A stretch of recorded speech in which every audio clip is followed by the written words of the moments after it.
Daniel Ricciardo is back. After almost 10 months without a Formula 1 seat, he is back on the grid. And this time he's rejoining the team he drove for over 10 years ago, Alpha Tauri, or what was then called Toro Rosso. He'll be replacing the underperforming Nyck de Vries from the Hungarian Grand Prix in what Red Bull call a loan until the end of the season. Of course, when it comes to Ricciardo, we are well aware of his skill and talent he possesses, given the fact he is an 8-time Grand Prix winner. But the question remains, how will Daniel Ricciardo fare not just being back in F1, but also driving for the worst team on the grid? Now, for those that don't know the full background on Ricciardo, let me give a little bit of context. He made his Formula 1 debut midway through the 2011 season driving for HRT, who were convincingly the slowest team on the grid. It took him a bit of time to get to grips with the car, but he performed well enough to be given a full-time race seat with Toro Rosso, as he had been part of the Red Bull family since 2006. And well, he instantly impressed, beating Jean-Eric Vergne pretty convincingly. And this got him the call up to the senior Red Bull team for the 2014 season, replacing Mark Webber. And now, he only continued to get better. Paired with the 4-time reigning champion Sebastian Vettel, he had his work cut out. But he excelled, winning 3 races and beating Vettel by 71 points. It was such a great season that he even pushed Vettel out of the Red Bull team. So with Vettel gone, he became team leader through 2015 and 2016, but the arrival of a certain Max Verstappen posed a serious threat. The young Dutchman, aged only 18, won his first Grand Prix in his first race for Red Bull in 2016, and so from that point on, he was seriously on Ricciardo's radar. And over the next 2 seasons, Verstappen slowly began to get the better of him as well, as it seemed that the team saw more of a future with Max than Ricciardo.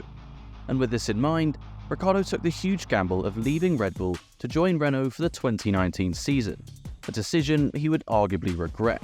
Ricciardo's hope of taking Renault back to the top never really came into fruition, and after just 2 seasons, he had already had enough. So he jumped ship to McLaren, which turned out to be a complete nightmare. His teammate Lando Norris convincingly beat him, and even scored over 3 times Ricciardo's points in 2022. His contract was promptly ripped up and he was left without a drive for 2023. However, he wasn't completely alone, as Red Bull, of all people, came knocking, wanting Ricciardo to be their reserve driver. For him, it made complete sense. Maybe a bit of time back at his roots would rejuvenate him and bring back the old Danny. But during this time on the sidelines, over at Alpha Tauri, one of their drivers, Nyck de Vries, was underperforming. And after 10 races, his teammate Yuki Tsunoda had beaten him 8-2 in both qualifying and the race. And so for Red Bull, it was time for a change. And so they did their classic mid-season switch, replacing de Vries with Ricciardo and Alpha Tauri for the rest of the season. But the burning question surrounding all of this is, how will he perform? Well, interestingly, he'll be joining the worst team on the grid, even though he willingly avoided a race seat from a midfield team for 2023. But what this does mean is his measure of achievement will change from podiums and wins to consistent Q2 performances and points finishes. However, of course, the most important thing is that he beats Yuki Tsunoda consistently too. But there is a reason AlphaTauri are the worst team on the grid, and that is because the AT04 is a very difficult car to drive. It has rear-end instability on corner entry, but then gets a heap of understeer in the middle of the corner. Now, this is important because Ricciardo's struggles at McLaren primarily came from the uncharacteristic and peculiar changes in stability, specifically on corner entry. Corner entry is vital to getting the best out of an F1 car, as it gives you confidence to keep the speed up through a corner, improving minimum apex speed. And so, with the AT04 experiencing issues in this area, it could be very hard to gain confidence.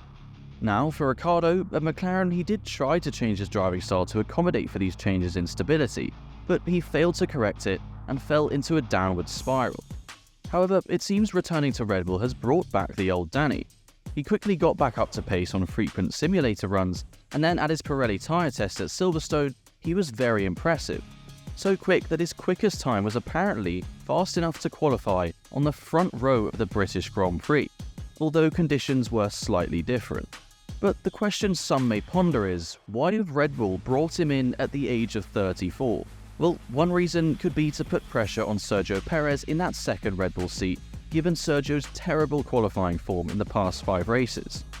And so, even if Perez is contracted until the end of 2024, if he continues the way he is, and if Ricciardo is performing well, then it makes sense to swap them around for the 2024 season. However, it is easy to say that. If you really think about it, Perez has been the best Red Bull number 2 since Ricciardo left, taking 5 wins in 2.5 seasons. But either way, Ricciardo needs to see this as a return to a top team alongside Max. His perspective has changed from wanting to win a title to now understanding an opportunity to win races again would be incredible, and so there is much less pressure on him. Overall, he's been rejuvenated back to the old Ricciardo that has the confidence to win races and perform very well, which is a very attractive prospect. However, he'll be put into a car that acts similarly to the McLaren that broke his confidence in the first place. What will be different is his perspective. People don't expect him to be amazing despite what Red Bull say, and his career outlook has changed. There's no longer a race against the clock as such in regards to his age, and he won't be feeling as much pressure and should sort out any issues he's facing. But I'd love to know what you think. Will Ricciardo return to the Danny of old, or will he continue the form he showed throughout 2022? Let me know in the comments section down below.